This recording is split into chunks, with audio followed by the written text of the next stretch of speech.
My name is Ava Bennett. I'm 30 years old. And the day my father decided to celebrate throwing me out of his house, he did it like he was unveiling a grand opening. I pulled into the driveway to grab my last box and saw a giant vinyl banner stretched over the garage in red block letters. Goodbye, freeloader. Don't come back. The grill was smoking. Country music was blasting. People were laughing like this was some kind of neighborhood holiday. From the patio, a drunk voice shouted that a 30-year-old woman with no real career should be ashamed for living off her parents. Another voice yelled that my poor family had carried me long enough. Then something hit the side of my car. A hot dog. Someone screamed, "There's your last free meal, loser." Even the kids were pointing. I stood there holding my keys so tight they dug into my palm. And the strangest part was this. Nobody there thought they were lying. That was the story they'd told so often. They believed it. I didn't argue. I didn't cry. I walked inside, picked up the last banker's box from the laundry room, came back out and took one photo of the banner with everybody grinning under it. My father saw me do it and smirked like I was finally taking a souvenir from the place that had saved me. I drove away without saying a word. 2 weeks later, my phone lit up with messages I never thought I'd get. Talk now. Please call me back. I'm begging you.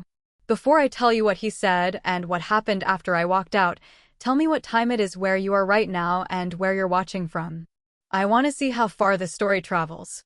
The version my family told everyone was simple, clean, and humiliating in a way people love because it lets them feel superior. I was 30, divorced before I ever married because the engagement fell apart. Working from a laptop, living in my dad's house, and supposedly drifting through life while everybody else carried me. That story played very well at church cookouts, neighborhood driveways, and under Facebook posts where people love typing things like "tough love works." And maybe this will finally make her grow up. The truth was messier, quieter, and far more useful to them if nobody ever said it out loud. I had moved back into my father's place 3 years earlier after his sign company started bleeding money. Bennett Graphics and Install used to do decent business making storefront signage, monument signs, trade show displays, and vinyl wraps for small businesses around Phoenix and the surrounding suburbs. Then supply costs shot up. 2 big commercial clients paid late.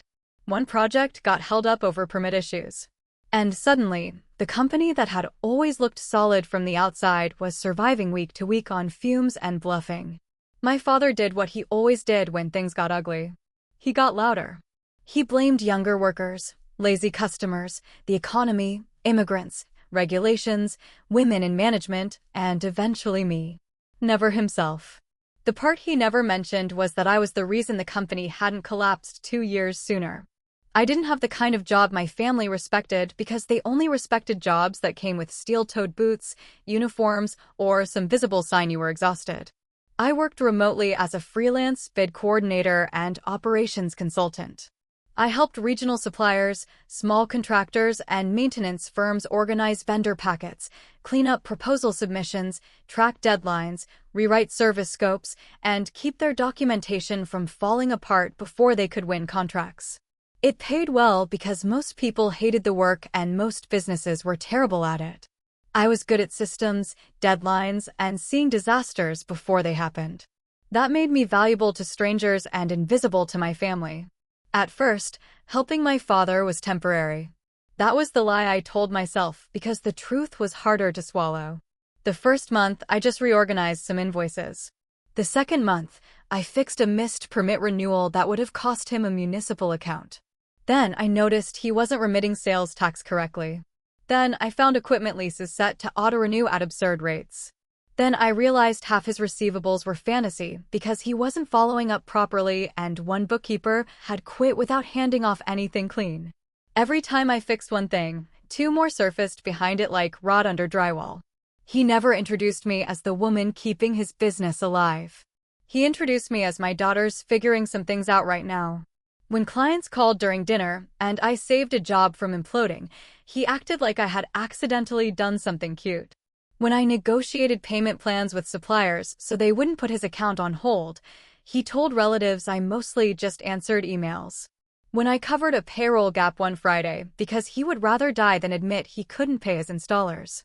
He called it a loan, then later laughed and said, "Families don't keep score.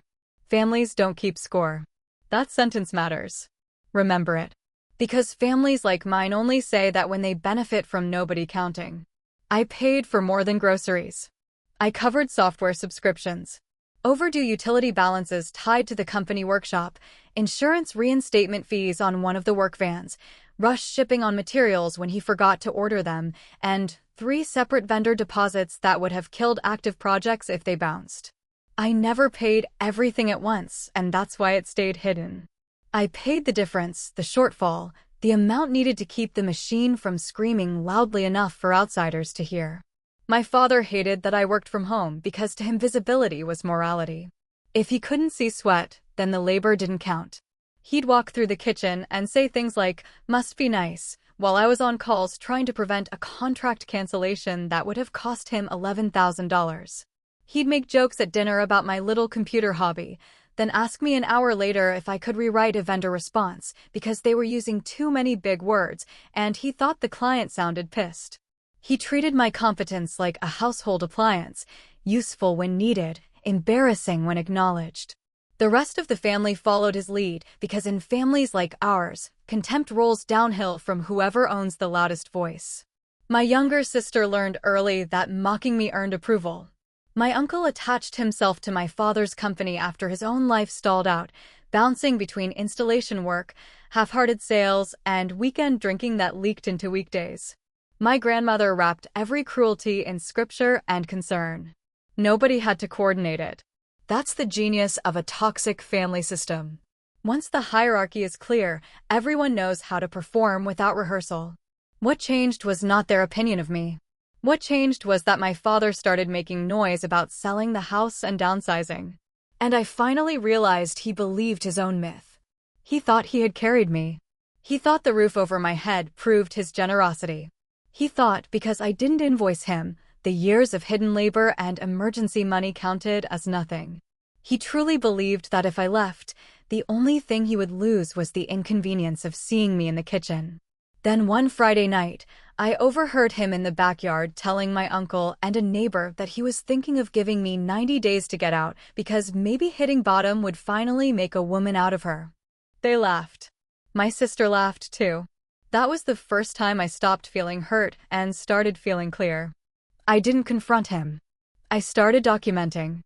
People think revenge begins with anger. Mine began with spreadsheets.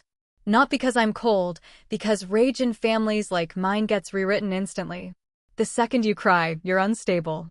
The second you raise your voice, you're disrespectful. The second you defend yourself, you're proving their point. Evidence was the only language my father couldn't interrupt. And even then, he'd try.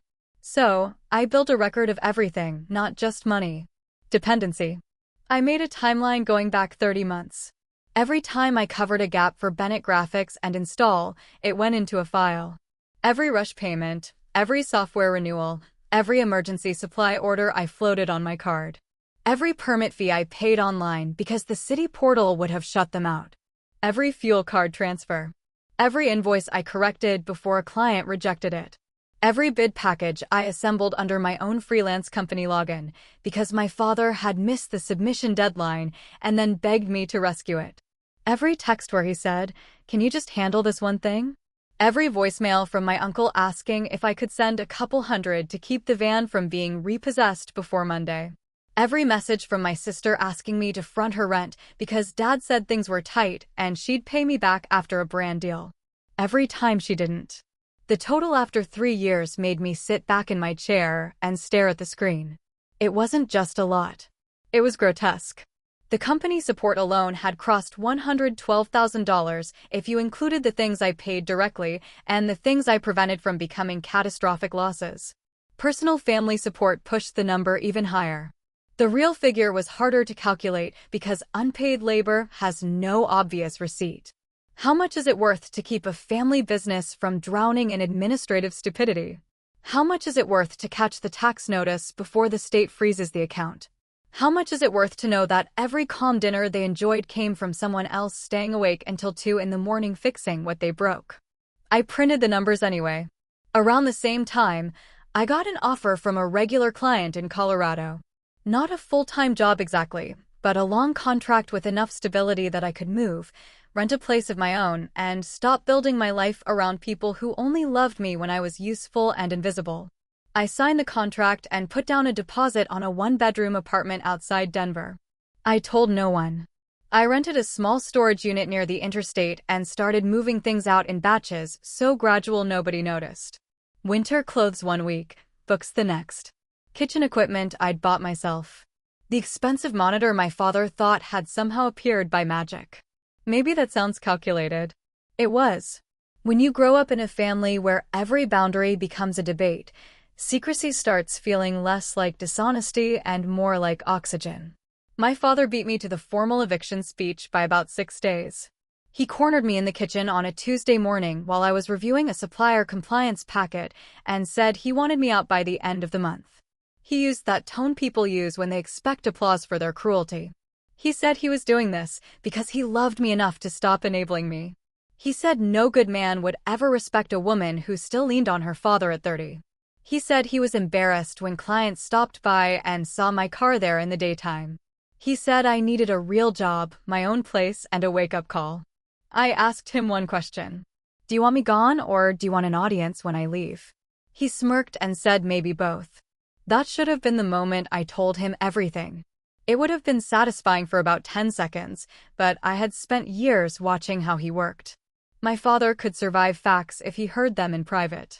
He'd reframe them, deny them, call me dramatic, and by Sunday lunch, the story would be that unstable Ava tried to blackmail him after he lovingly encouraged her to stand on her own 2 feet. No.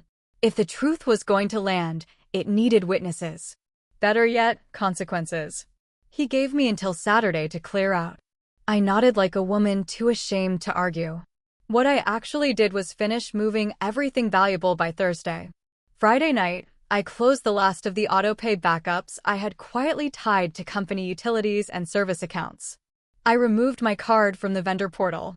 I notified one supplier that future emergency orders would need management approval. I sent 2 overdue invoice drafts to clients from the company email exactly as he had requested, except this time I did not soften the language or make him sound competent. I simply forwarded what he had dictated before, word for word. You'd be amazed how quickly respect evaporates when people have to hear themselves without a translator. Saturday afternoon, I drove back for the last banker's box and walked into the barbecue from hell. Later, people would ask if the banner had shocked me. Honestly, no. The banner was just honesty with hardware grommets. It told the truth of how they had talked about me for years when they thought I couldn't hear. Goodbye, freeloader. Don't come back. That wasn't cruelty invented for a party. That was the family mission statement, finally printed large enough for the neighbors. The drunk one on the patio was my Uncle Dean sweating through a fishing shirt and swinging a beer bottle like a sermon. My sister Kelsey was near the grill in cutoffs and full makeup. Already recording pieces of the party for social media because humiliation is more fun when you can edit it with music. My grandmother Lorraine sat under a patio umbrella with that pinched expression she used whenever meanness was being performed in the name of righteousness. My father Richard Bennett wore an apron that said boss of the grill like the universe had personally validated him. He saw me stop in the driveway and spread his arms as if he was welcoming me to my own funeral. Look who finally came to claim her junk, he said. The neighbor women laughed, because that kind of cruelty feels safer when it comes wrapped in suburban sunlight and side dishes. I walked past them all into the house to the laundry room where my last box sat with a black marker note on top that read starter kit. Inside were dryer sheets, ramen men, a half-used roll of trash bags, and a printed list of apartment complexes in town as if they were doing charity for a raccoon they'd trapped under the deck. That almost got a reaction out of me. Not because it hurt, because it was so stupidly theatrical. When I came back outside, Dean was shouting about how my poor mother would be ashamed if she could see what I'd become. My mother had been dead 9 years. He knew exactly where to stab. Kelsey threw the hot dog, and everybody howled.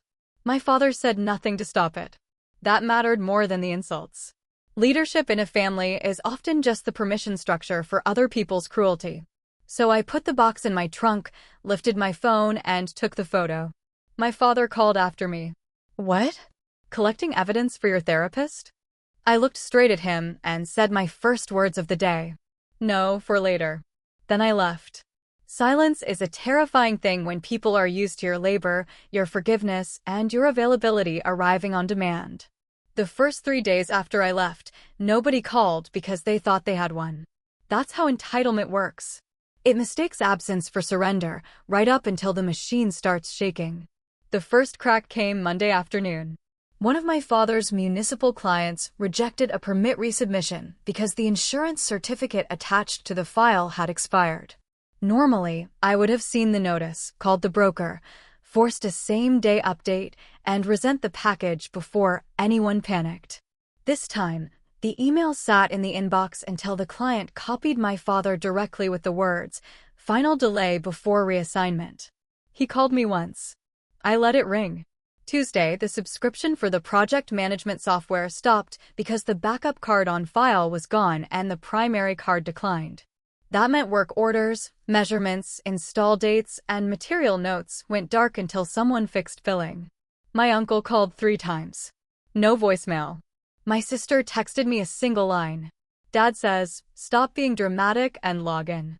Wednesday morning, the power company left a shut-off warning on the workshop account. I know this because my father called me at 7:12 a.m. for the first time in months, using the voice he usually saved for pastors and bankers. "Ava, sweetheart, call me when you get this. There's some confusion with the utility account. I think maybe your card was still linked somehow. We can straighten it out." Confusion. I nearly admired the audacity. By Thursday, the messages changed tone. My uncle sent a rambling voicemail slurring less than usual, which meant he was actually scared. He said he hadn't meant anything at the party, and I knew how he got when he drank. And could I please just help with the van payment, because if the company lost the wrap install scheduled for Friday, everyone would suffer. Everyone. That word family systems love most after they've isolated a target. Suddenly, it's everyone. I still didn't answer. Friday was when the story broke open. Kelsey called crying, which instantly told me the problem had crossed over from business inconvenience into personal discomfort. She never cried over principle.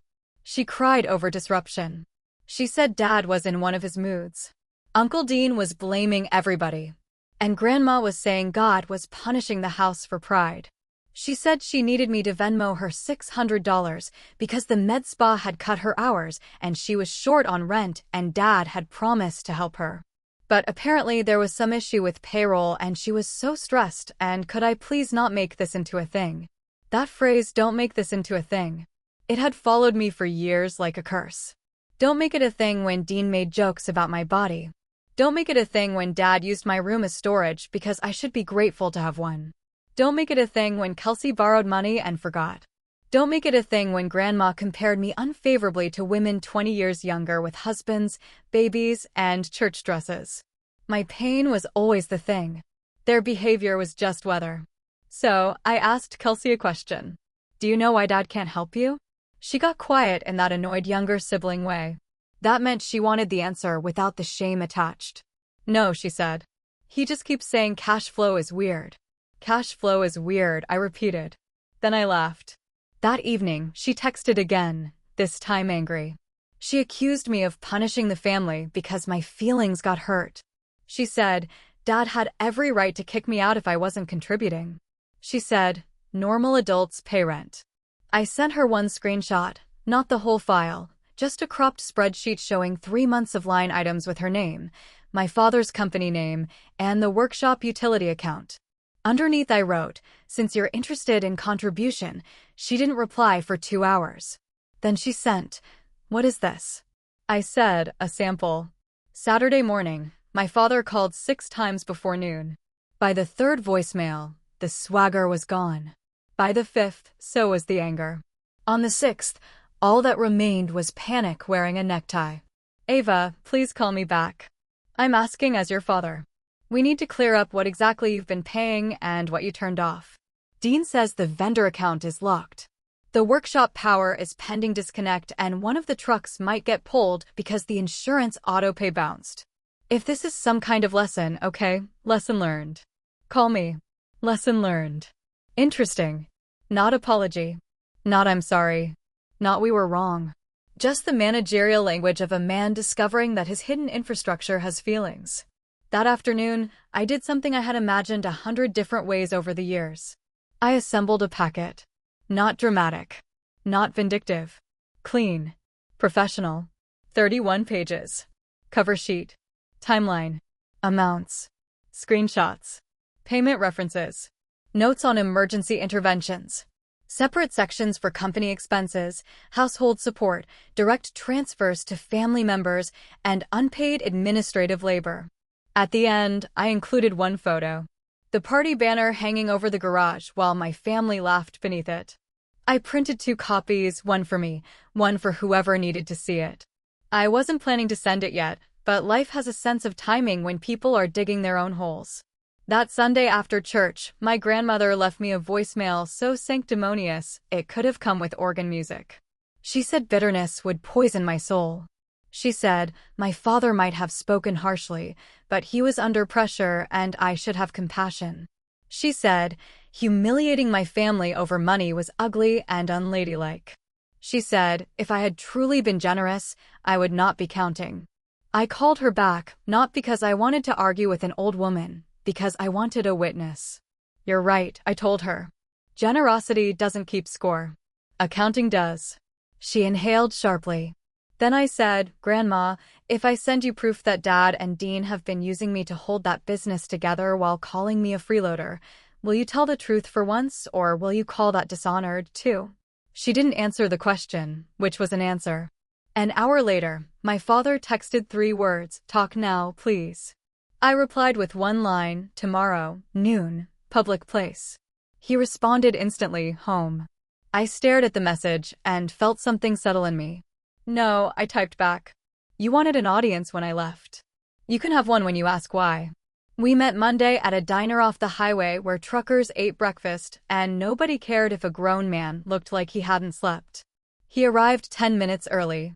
I could tell because when I pulled in, his truck was already there, crooked in the parking space, like he had come in too fast. Dean was with him. Of course he was. Men like my uncle only believe women are serious when another man is present to absorb the shock. Neither of them ordered food. I put the packet on the table. My father looked at it like paper could insult him. What is this? He said. I slid it across. The difference between your story and mine. He opened the packet like a man expecting nonsense. That confidence lasted maybe 10 seconds. His eyes dropped to the total, then snapped back to me like the number itself had insulted him. Dean leaned over, read the first page and muttered, Jesus Christ, under his breath. I had organized everything, so there was no room for theater. First came the direct support total over 30 months. Then the categories, then company expenses I had covered or prevented, personal transfers to family, screenshots of texts and voicemails, missed filings and penalties I had fixed, and finally a conservative estimate of my unpaid labor. At the end was the photo of the banner. No speech, no melodrama, just facts. My father flipped a page too hard. This is ridiculous. You're inflating everything. Am I? He jabbed at 1 line. This software wasn't for me. It was for the office. Yes, I said. Your office, your company. Another page. These fuel payments were temporary. 3 months, I said. And all 3 were after you told me payroll was fine. Dean had already gone pale. Then my father grabbed for the safest argument. Families help each other. That doesn't mean you get to act like a debt collector. Interesting, I said. When I lived in your house, you called it freeloading. But when you lived off my money, it became family. He lowered his voice. Don't do this here. You mean with witnesses? I asked. You taught me that. Dean tried his turn. Ava, honey, I was drunk at the party. I didn't mean any of that. I looked at him. You didn't apologize when you sobered up. You apologized when the software got shut off. He had no answer. My father switched tactics. Fine. Let's say you helped more than we realized. You were still living in my house at 30. There it was. His whole religion. Shelter erased every debt I was owed. So I said, if I had paid market rent to a stranger and kept my money away from your business, you would have lost that workshop a year and a half ago. If I had billed you like a client for everything I fixed, you'd be bankrupt. The only reason you got to call me a freeloader is because I loved you quietly. That landed harder than the number. He flipped again until he found the banner photo. His posture changed. Not remorse. Risk assessment. You took this for leverage, he said. No, I took it because I knew you'd pretend it wasn't that bad. Dean rubbed his face. So, what now? What do you want? Nothing, I said. That's the part you still don't understand. I already paid. I'm just done. My father's jaw tightened. You can't walk away and let everything collapse over a grudge. I answered calmly. I didn't leave because of a grudge. I left because your disrespect finally cost more than my loyalty. That shut him up for a few seconds. Then he asked the real question. How much of this can you turn back on? Not. Are you okay? Not we were wrong. Just operations. I answered honestly. Some things can be fixed. Some can't. A couple vendor accounts might reopen with deposits. The workshop utility can probably stay on if you pay it. The insurance on the truck will cost more now. And at least 2 clients are already damaged because nobody was there to rewrite your emails into professional English. That stung him worse than the money. You're enjoying this, he said. No, I said I would have enjoyed you noticing before it got here. Then he tried the widower voice. He said life had been hard since my mother died. He said he'd made mistakes. He said we shouldn't be sitting here like enemies. I almost believed the shape of it, not the substance. Pain explained him, but it never excused him. We're doing this like enemies, I said. Because you threw a party when you thought you no longer needed me. The softness vanished. So, what do you want? An apology? Numbered him more than anything. Then he made his final move. He listed everyone else. Grandma, Kelsey, Dean. Their need was supposed to become my duty again. I took out a second envelope and set it beside the packet. Inside was a list of bookkeepers, a tax resolution service, a utility assistance program, and a small business attorney. What's this? Resources, I said. That's all I'm offering. I stood. He stopped me with one last threat. If you walk out now, don't expect to come back when things turn around. I picked up my keys. Dad, the only reason things ever turned around in that family was because I was standing behind you pushing. Then I left. I thought that meeting was the end. It wasn't. When you stop being the hidden support beam in a toxic family, collapse comes in installments. A few days later, my grandmother called not to apologize, but to negotiate. She said everyone had behaved badly, which in family language means the person with proof is being asked to share blame with the people who caused the damage. She wanted me to come back for a calm talk like Christians. I asked whether the banner had been Christian. She ignored that and moved to business problems. A truck had been sidelined because insurance lapsed. A client was withholding payment. If the company failed, she said it would hurt the whole family. It already had. Then she used my mother. She said Mom would hate this division. That line used to crack me open. This time it didn't. No, I said. Mom would hate that her daughter was humiliated in public by people who lived off her. For once, my grandmother had nothing ready. Then Kelsey showed up at my apartment in Colorado. She looked exhausted, stripped of all the polish she usually wore, like armor. At first, she made small talk, but eventually she admitted the truth. Dad's company was falling apart. Dean had missed shifts. One printer had been sold. Grandma was furious over money. And Dad kept saying everything could be fixed if I'd stopped being stubborn. Then she said something that mattered. I was awful to you. No excuse, no performance, just the sentence. She admitted the hot dog stunt was disgusting. She said she joined in because Dad was pleased and she wanted to be on the safe side of him for once. Then she said the part that changed how I saw everything. When you were there, he aimed most of it at you, she said. Now you're gone. He's turning on everyone. That was the system in one sentence. Families like ours stay stable by feeding one person to the tension. Remove that person and the poison spreads. I asked her if she had ever truly believed I was freeloading. She looked down. No, I knew you were helping. I just didn't know how much. And if I admitted Dad was lying, Everything in that house got scary. Cowardly, honest, human, not enough to undo it, but still more truth than I'd heard from anyone else. I let her stay one night. My father, meanwhile, went in the opposite direction. He emailed me something called Family Resolution Proposal, offering me a 90-day contractor role to stabilize operations. Compensation could be discussed later once cash flow improved.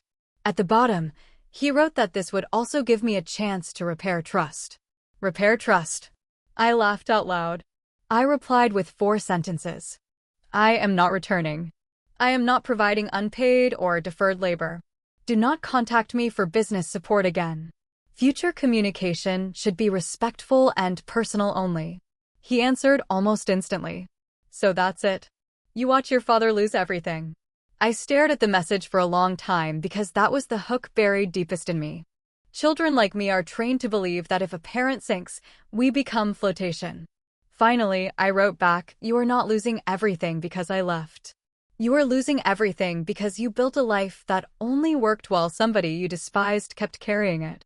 He never replied. A month later, my grandmother mailed back a casserole dish I'd left at the house years earlier. No note, just the dish. Like returning glassware restored the moral balance.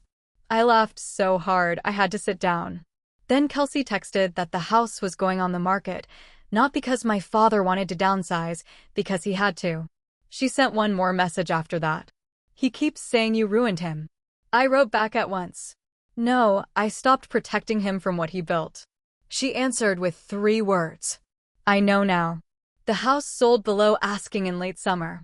I know because public records are brutally neat and because closure sometimes looks less like a speech and more like a county website confirming that the house where you learned silence now belongs to strangers.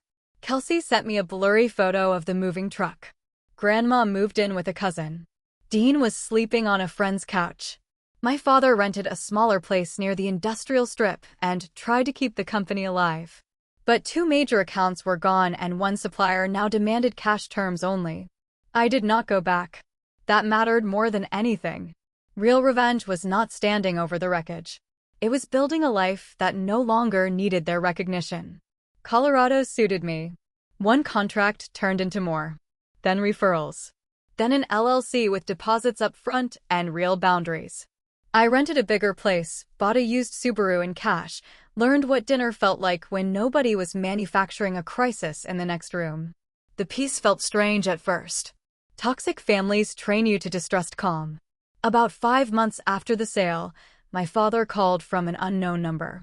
He said immediately that he wasn't calling about money, which told me he knew exactly what I'd think. Then he said he had found one of my mother's recipe cards while packing and thought I might want it. That was the first thing he had offered me in years that didn't come wrapped around a demand. You can mail it, I said. There was a pause. Then he asked quietly, did you really think I was that cruel? I could have answered 100 ways. Instead, I said, you hung it over the garage, Dad. He exhaled. That was all. The recipe card arrived 4 days later. Chicken pot pie in my mother's handwriting with a little note at the bottom. Add more time if Richard complains. I laughed so suddenly I cried. I framed it. People still ask whether I regret not helping one last time. The question sounds kind, but it hides the same old trap. It assumes the most moral person in the story is the one who sacrifices again. I don't believe that anymore. If someone calls you family only when they need your labor, your money, or your silence, they are not protecting a relationship. They are protecting a system. If a parent needs you small so they can feel large, that is not love without conditions. And if a whole household can laugh while you are humiliated, then panic when your support disappears. The panic is your answer. I was never the freeloader. I was the hidden payroll, the midnight fix, the buffer between chaos and consequence. My father's greatest mistake was not throwing the party. It was believing the person he humiliated would still keep the lights on after. The last message I ever got from Dean came on New Year's Eve. You were right. No punctuation, no apology, just that. I didn't answer. Kelsey and I speak now carefully, not like movie sisters. More like 2 women testing whether honesty can grow where competition used to live. She left Arizona, too. Got a steadier job. Sometimes she calls with practical adult questions, and I answer when I choose. That distinction matters. I still have the photo. The banner over the garage. The smoke from the grill. My father in his ridiculous apron. Dean half drunk on the patio. Kelsey mid-laugh. All of them certain they were documenting my humiliation. What they actually captured was the final second before their safety net got into her car and drove away. So, no, I don't regret leaving. I regret staying long enough to confuse being used with being loved. But I will never regret the photo, the silence, the packet, the distance, or the day I finally understood the difference. My father begged 2 weeks later. By then it was already too late.